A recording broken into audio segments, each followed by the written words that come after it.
Okay, well, hello all of my customers and anybody else watching this. It's a bit of a weird subject for a business to bring up. I think most businesses don't really believe like it's their place, or they're afraid of the backlash if they do bring something like this up. But here's the subject: customer manners. You know, everybody will talk about, all the rules of good customer service. And today I'd like to talk about customer manners, because within the last week I've had to confront 4 different customers on just absurdly rude behavior. And I don't really have to bring up names. I don't know that will be necessary, but I don't mind to bring up some of the circumstances as we go along. But maybe just a list of things. And I know how condescending this is going to sound, because it sounds like somebody trying to teach their children manners. But I feel like I have to say it, and most of our customers are fantastic. Some of them absolutely horrendous. And that's the case for a lot of business owners. And so I'm hoping that people can share this with other people and spread it, because it is becoming so infuriating to operate a retail outlet for so many people. I know I'm not the only one. There's memes about it. But you're as a business owner, especially a small business owner, where it's like the classic mom and pop shop. You own the place, it's your whole life, and then you've got customers coming in. And here's the first one. If you go into a building, particularly if the people who are running the establishment, owning it, putting their whole life, their whole soul into it, they're offering it to you as their service to you. When you walk in the building, when they greet you, you greet them in return. If I say, "Hey, how are you?" I don't want to hear just we're just here to browse, thanks. Okay? You don't just get to come in my building that we put together. It's beautiful, and have access to it. We let you on our property. We let you into our lives. You don't just get to peruse and not even acknowledge the people who are making it available to you. This isn't a Canadian government-owned tourist attraction where you feel like your taxes pay for it and you have rights to walk around without people commenting, without people saying hi, without people asking if you need any help. Right? There actually has to be some reciprocation. You're coming here, if I say hi, you say hi back. Super straightforward. Okay? And when there's that interaction, when there's that friendliness, the amount of service we'd love to give you goes through the roof. We like helping people. But we do not like, and this will be the theme, we do not like feeling like we don't belong in our own building. And, we had a customer call us when we weren't open yet. It was the day before we were open. And they had a request we couldn't hardly even meet. There wasn't enough time to do it. And then they showed up mid the next day, kind of upset that we didn't get back to them soon enough, because they had demands and needs, and we were supposed to respond to them in a set amount of time. And then when they were told that we didn't get to the messages, it was like, well, when do you check your messages? And so, as a business, we don't mind being asked questions. We're good with that. We do not like being questioned. We're not okay with that. We don't like people coming here and asking us about how we run our business because they didn't get their way. That's not okay. Okay? So you can come and you can greet us and you can ask questions if you have them, but you can't question us, just so everybody knows, and in case she's watching. The woman guilty of asking when we picked up the phone and everything, when I confronted her, she did apologize, so that was nice. That's a very rare occasion, and so we celebrate it. But nobody would call a business, their lawyer, for example, leave a message, and then show up at the lawyer's office before noon and say, "I would really have appreciated it if you called me back, answered my message before I had to drive out here." Nobody treats a lawyer that way. You don't treat your doctor that way. You don't treat your dentist that way. You don't treat all kinds of people that way. But somehow, people think that if you're growing food, that we're somehow desperate to sell it to anybody who will buy it and just rejoice if we make a few bucks on something and just sell ourselves, do anything, answer your messages, scramble to the phone. None of that is the case. The real reality, particularly of our business, and maybe that's what makes us in this special position to be able to say these things without any fear of what anybody's going to do to us. One of the things is that we have focused all of our energy on the quality of our product. And we know, reasonably speaking, that making this excellent of a product and then selling it at a somewhat competitive price, our pricing isn't that far off. I know it's more than a lot of people, but it's not nearly reflecting the quality increase you're getting when you get our food. Our food is very excellent, and we make sure that it is. And so we don't actually have a huge profit margin on a lot of what we do. And I think a lot of people come here and they see the building and they're like, oh, wow, they sure are making money on organic. And people can have their funny delusions. That's fine. I think a lot of people have even tried to start up a business because they saw we look like we're doing well doing it, so they can do it too. And what they don't realize is that it really isn't that profitable. It's not that lucrative at all. And so when the profit margins are slim and people come here and act like I'm going to be over the moon because you bought a chicken, I'm the one doing you a favor. You're not the one doing me a favor. I had a woman, she came on Facebook and she didn't like some things I had to say on her newsletter. And so she gets all angry with me and tells me to keep my mouth shut in front of the whole world. And then shows up here, 6 months later to buy some chicken. And Deborah Bolton, this is a shout out to you. I don't mind mentioning your name because you've just been severely unfriendly with us. Funny story, right? So then she comes back in and I have to load up the correspondence because we save anything bad people say about us. We save it on file in case they come back. And so, I show her, I'm like, this is what you said about us. And she says, well, I don't have to buy my chicken here, I'm thinking like, exactly. That's what I'm about to tell you. You don't have to buy your chicken here. Beat it, get lost, So then she tries to get her neighbor who she knows shops here to come get the chicken. And he's like, I don't think I'm going to do that because I'm not going to put my chicken supply at risk. Like you go apologize to them. I'm not buying your chicken for you, which is fantastic. I thought that was really great. I appreciated that. But people think that they can just say whatever they want and we're just going to be clamoring to sell them something. Like everything we have on this farm has been, it's been paid for from other directions by people who share our vision. Right? We have people here and we work together and we've all put hours in to make this happen. And it's this wonderful, faithful, reliably moral and ethical and decent source of food. There's hardly anything like it. And I know I sound like I'm boasting, but I know what I'm talking about. You don't go to very many places where everything you need for living is in one building. It's all, this is the only place we shop, so we know you can eat completely from our building. It's 100% organic. We're getting as much of it as we can from our own land, and then as much after that from people that we know personally, and it represents a huge amount of the food that we sell. And then after that, we're investigating, we're checking out the businesses, we're finding decent sources for the food as best as we can. You just don't find something like that without any compromise. You go to Whole Foods, lots of compromise. You go to Superstore, obviously. But any of these places, there's all kinds of compromise everywhere. And we've got it all in one building and we don't compromise. We know what we have. So when people come here, I had a fellow this afternoon. He'd been very unpleasant with Jeannie, his previous visit, just very demanding. He'd bought a few loaves of bread on a Friday, but we couldn't slice them yet because they were too hot.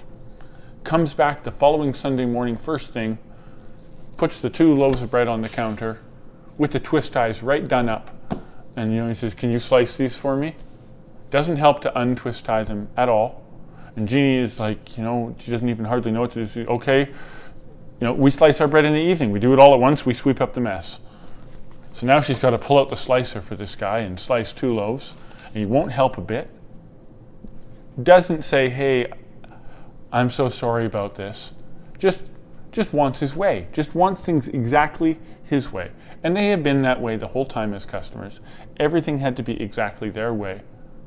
And they don't do anything to help you accomplish that. They don't accommodate you in any way. They don't acknowledge they're being a pain. They don't apologize. They don't ask for a favor. They don't do anything for you. They just want the most of what they can get. So Jeannie slices them. Then she's about to put them back in the plastic bags provided with the twist ties on. And he says, well, I want to use those bags for something else. Can I have 2 of your bags? And it's like, you can shake your head and wonder what kind of presumption people have. They just think that because they're handing over a few bucks, and maybe because they're paying the big bucks at Harvest Haven, that somehow they deserve like king-like service. And they can just ask for whatever they want, whenever they want. And so today I tried talking to him about it. I understand some people have just never learned these things. They've never been taught these things, or maybe they've just had a hard life and they're a little bit rough around the edges. We get all that. I'm not asking for perfect people. And so then even after this unpleasant behavior, just demanding and cold, no gratitude, no consideration, then you try to say, hey, Rick, I don't think you should be acting this way. It's not pleasant. We're taking offense to it. It's very cold. You're not making us want to do this for you. We're trying to go out of our way. I've let him come late before. I've tried to accommodate things because I know he needs the bread because he can't eat the other bread. But there's just no getting, and so there he is. He's holding his $4 bag of pasta. And I'm trying to talk to him. Hey, this is what happened. This is how you made us feel. I'm trying to just be honest. And he's like, well, I'm sorry if what I did was hurting your feelings. And I'm like, well, hey, that's not an apology. He says, well, you know what? Okay, fine. And he waltzes back, puts his 1 bag of pasta back, and leaves the building. Like, I'm going to sit here and surrender my dignity to him for 25 cents of profit on a bag of pasta. Like, it's so strange and difficult to comprehend. This world, it seems like it's gone mad. And so I feel bad having to say these things, but I want everybody to understand clearly, and not just with us. Everywhere you go, we had another customer. It was a big week. Had another customer sends in, oh, I would like this item and this item and this item and this item in bulk. And I'd like to know about what kind of discounts I can get doing that. So you just call up a business. We hardly sell anything in bulk. I have a few customers here and there. They ask, we make that happen for them. I only really do it for good customers. She calls and we're like, okay, well, maybe she wants to do some canning. We can help her source some tomatoes. You want to help people. You want to be nice. At least we do. Somebody wants to make a bunch of salsa. I can help with that. I can help you get some tomatoes. No problem. So Jeannie sends her a response. Well, this will be the price on that. And let me know if you want this. We're placing an order with the greenhouse tonight. I need to know by 7 o'clock. No response. No response back the next day. Nothing. So I have to send her an email back and say, do you understand how rude it is? You think you can just call a business, ask for a quote when you don't even know you don't even know that we don't do bulk, but you ask for it. You don't know anything about us. You've never shopped here. Then we give you some pricing and say, let us know what you need and we're going to order by this.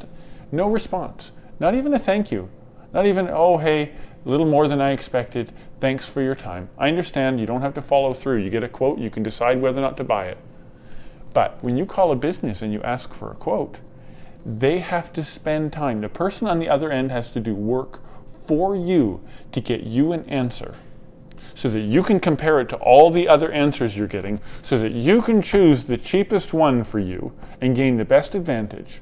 The least you can do is say thank you to all the different people who helped you get something that was affordable for you and your family. You owe them a thank you. If you go into a business and you ask for anything and they give it to you, I don't care if you're giving those people money. That doesn't mean you don't owe them a thank you. They're people. They're doing things for you. They don't owe you their life. They're not your slaves the moment you pull out your wallet. And I know, I understand that mostly the people who are watching this are the people that are actually our good customers. So I don't want you to feel like I'm angry with you.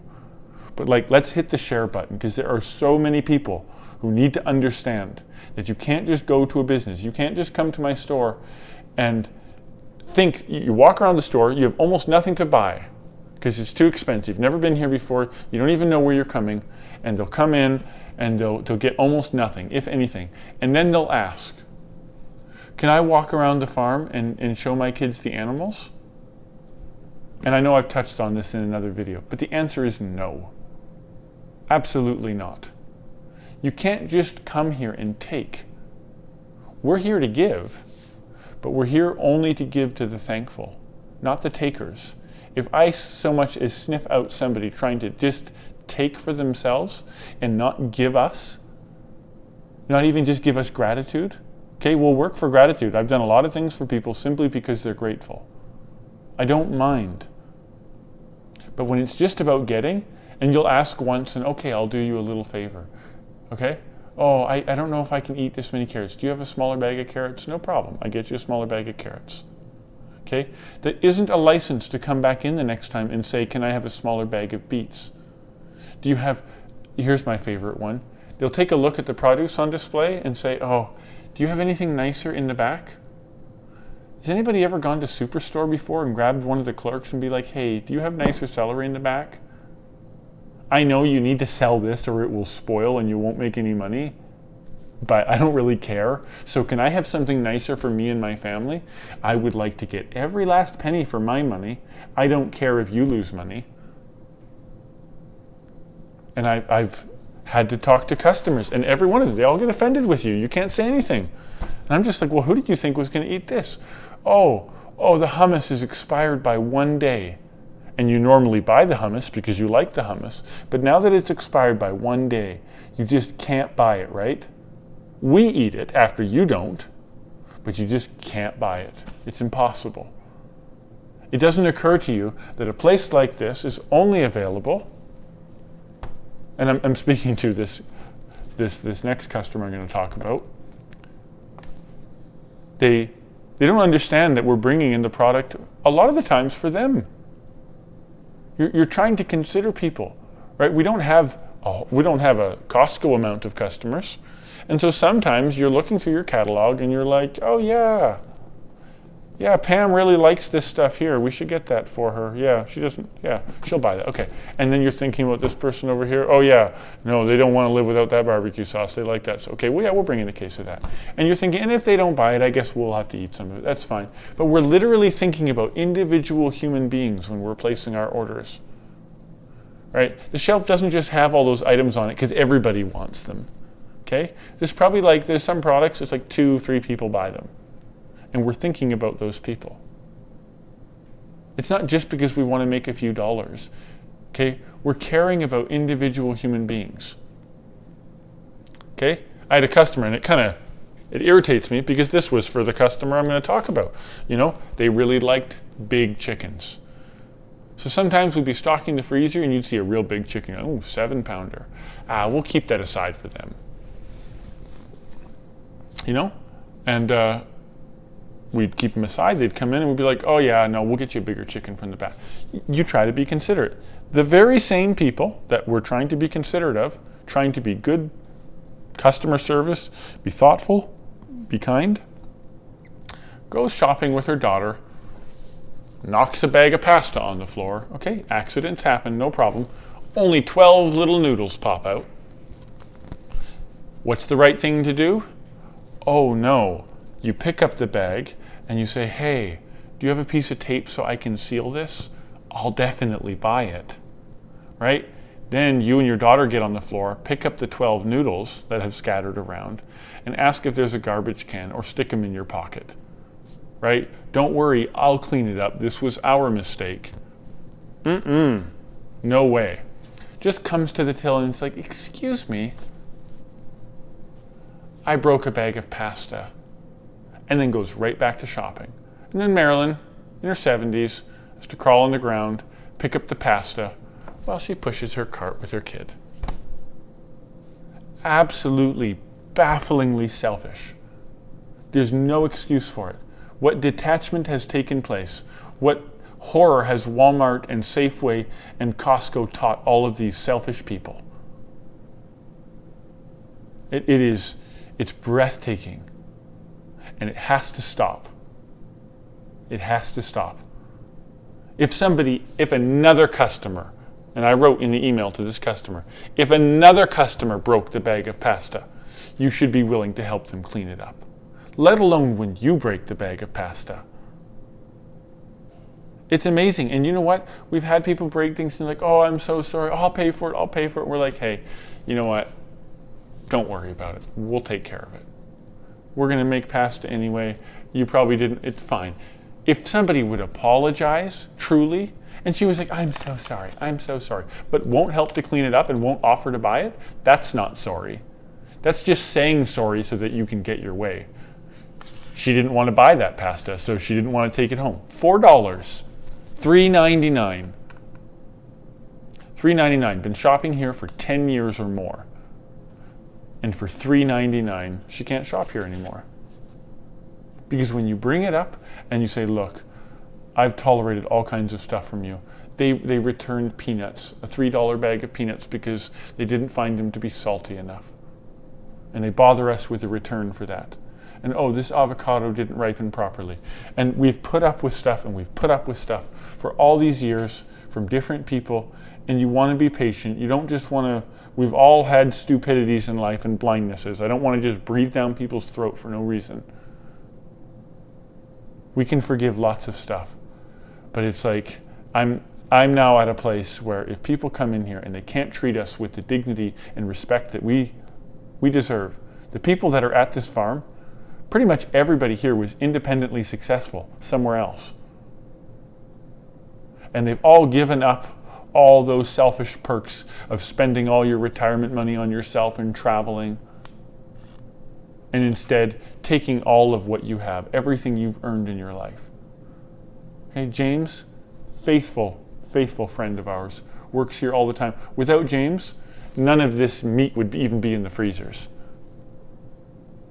Worked dawn till dusk every day of his life until he retired with a piece of the company, and then took everything he had, all his possessions, all of his worth, all of his skill, all of his time, all of his money, took it here to help make this place happen. Helped carve out the foundations for this very building with his heavy machinery. These are the kind of people that come here and make this happen. It doesn't just happen because a bunch of people are just lucratively overcharging for things and building nice buildings. It's because people have given up their lives to make this place happen. Put away Freedom 55 and sitting on a beach to continue working so that this can happen. And so when people come in here and knock over some noodles and walk away from them like we're just a bunch of servants, just a bunch of farmers, and we should be glad for every penny, it isn't going to happen. We're going to stick up for ourselves. We're going to stick up for every employee here, and we hope that this gets shared with other people. So that other people realize that when you go to a business, people have put their whole lives into these businesses. And if you just treat them like they're slaves, first of all, you're going to get terrible service. You might think you're getting somewhere being demanding, but you're just going to get terrible service. And nobody's going to help you. Nobody's going to stop you from making stupid decisions. They're not going to help you. And then how about some faithfulness too? Like, I can't force everybody to buy all their stuff here. I get that. But like, if you're gonna shop here and you're gonna buy a whole bunch of stuff and you're gonna be a faithful customer for a certain item, and then you're like, hey, I don't think I'm so into that item anymore, let us know. We're bringing it in for you. We don't want to be stuck with it. Like, work with us. And you know, don't just go buy something somewhere else when it's cheaper until you absolutely can't get it there, and then come over here and find out that we have it and be like, oh wow, well, that's glad you have it. And then as soon as it's available at Costco again, we don't see you. Or people will come and they'll want to buy a bulk amount of something, And the only reason why they want to buy a bulk amount of something is so that they don't have to come here so often. And I'm thinking, let me get this straight. Just so that you can avoid coming to this building and buying other items while you're here, you would like me to sell you just a large amount of that thing in a big bag or box. And then I'm supposed to discount it for you as a way of rewarding you for not shopping here more often. Now look, I get it. I don't care if people want a bulk amount of something and then you don't want to shop here for a while. You can mind your own business. But it kind of amazes me. Everybody's just stuck. Like if I just buy a large amount, if I spend, and I'm thinking like, you think because you're spending, and it's beans, right? But like just because you spend $200 in beans, it's just $200. Like why does everybody think they need a discount because they buy a slightly larger amount? I don't get a discount when I buy a whole bunch of stuff from any of my suppliers. I go there and I'm not going to Southern Drip and being like, hey, what if I get 15 sprinkler heads? Like, I don't know how to put it, but it's like everybody thinks, well, it doesn't hurt to ask. It doesn't hurt to ask. It doesn't hurt to ask. And it's like, you know what though? Like it doesn't hurt you to ask. But have you ever thought like, maybe it's not all about you? Maybe you could just come along and be like, you know what? We go through a lot of potatoes. Can I just buy a whole bunch of potatoes at a time and then see if I offer you a discount? But it's just,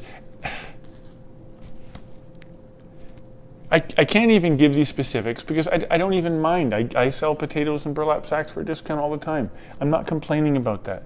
It's the spirit, it's the heart, it's the internal thing. When I can tell that somebody comes here and it's just about them, just about getting what they want for them and their family, they don't have any thought about us, where it's coming from, what it takes to put it on their table. There's no actual appreciation. You know, when a violent wind comes up in the middle of the night, okay, my ears are on, like you're listening for a baby crying. I hear it. And I think, oh no, my broilers. So I have to get out of bed and I have to get in the machine and I have to drive out into the pasture and make sure that everything's buttoned down and everything's going to be okay. Okay? When a spring squall comes in sideways at 80 kilometers an hour with driving rain, I got to get out of bed and I got to go take care of those calves out in the rain. Okay, so I can't charge for all that stuff. If we have a bunch of bad weather, I can't be like, yeah, well, price of steaks went up by $4 a pound because of the bad weather this spring. I just figure that, you know, I had to put in some overtime hours. It was bad weather too, right? So I mean, I need another like $500 for that emergency visit, right? In the middle of the night. Shouldn't I get another $400 or $500 for showing up? If I showed up with a trades vehicle on somebody's property at 4 o'clock in the morning to help them, it wouldn't happen without hundreds and hundreds of dollars, right? But to get beef on your table, I can't bill anybody for those extras. And they're all there, they're all real. And it's not like I can sit there and realistically charge twice as much for better beef, because people can't even afford it, and we don't want to make a good quality product that people can't afford. I get that. So when you show up and somebody's taking care of your business, making sure that real food gets on your table, okay? This position that we hold, where we farm and we make good nutrition and life available so that you can have healthy children and healthy lives, we deserve respect for that, and we know that we deserve respect. But it's not just farmers. It's the people who make anything available to you. The people who have that shop, and when you call them, it's not like calling Amazon. It's not like calling Canadian Tire. You call them and you know a human being's going to answer the phone, and they have concern for your problem, and they help you investigate your problem, and then they give you solutions. Don't you dare go buy that product somewhere else. That's not okay. I've had people buy Berkey water filters on Amazon, and then because they can't get customer service there, they call us. And then when we tell them, hey, did you buy this here? And they're like, well, no. And I'm like, well, then I'm not going to answer your question. And she's like, well, the people at Amazon won't answer me. And I'm like, well, I guess you shouldn't have bought your water filter there. There's darkness over the whole land. People have completely forgotten how to love their neighbor. And it needs to start again. And any of you, if you're watching this and you feel like you've been a little bit unappreciative or cold, I'm not looking for some grand apology, but please keep it in mind. We love to serve, we do it willingly, but we're not servants. We have self-respect. We don't need to jump and serve everybody for a few bucks. We don't need that. Our calling is higher than that. Yes, we're here to provide food for people, but we're not just a grocery store. We're here to provide the truth to people, and that's truthful food, but it's also the truth about how to be a customer. It's the truth about how to build a house. It's the truth about how to raise children. It's the truth about how to live righteously and fairly in a community with neighbors in a country. That's what we're all about.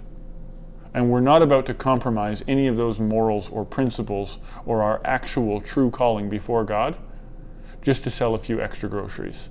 That isn't going to happen. We're going to speak our mind. Yeah, it's been a long time coming, and I guess I'm thankful to get these things off my chest, because it's been very vexing and very difficult to stomach sometimes. And it's hard to know how patient you should be with people and how much you should tolerate. Because I know that if I tolerate it, then I'm letting them just turn around and treat the next business that way. And that's not good. If I'm not saying something, I'm not taking care of the next people who are being exposed to that. I had to tell this girl who wouldn't say thank you for a quote. Then she loses it on me and she says, well, that's your job, right? To provide a quote? That's your job, right? And I'm thinking well, I don't work for you. It's not my job to provide you quotes. And so then I'm thinking but I can't let this go. So I laid it all out and I made it very clear. And you got to whack people over the head. And hopefully it's stung enough to have to read those things. Some people can be calloused and maybe I waste my time. But I think, when you tell people something, it hurts them. And it needs to hurt to act that way. Because maybe the next time she calls a business, maybe she'll still be selfish, but she might be at least a little bit traumatized hearing the things I had to say to her and the way that I said them, as directly as I said them. Hopefully that puts a little bit of fear into a human being, and they can go ahead and they can treat their neighbor with a little more respect next time. Because we're not putting up with it anymore. And if, like I said, most of you taking the time to watch this, I guarantee you're probably not guilty. But share it around, share it with people. It has to stop. It starts with you. It starts with all of us.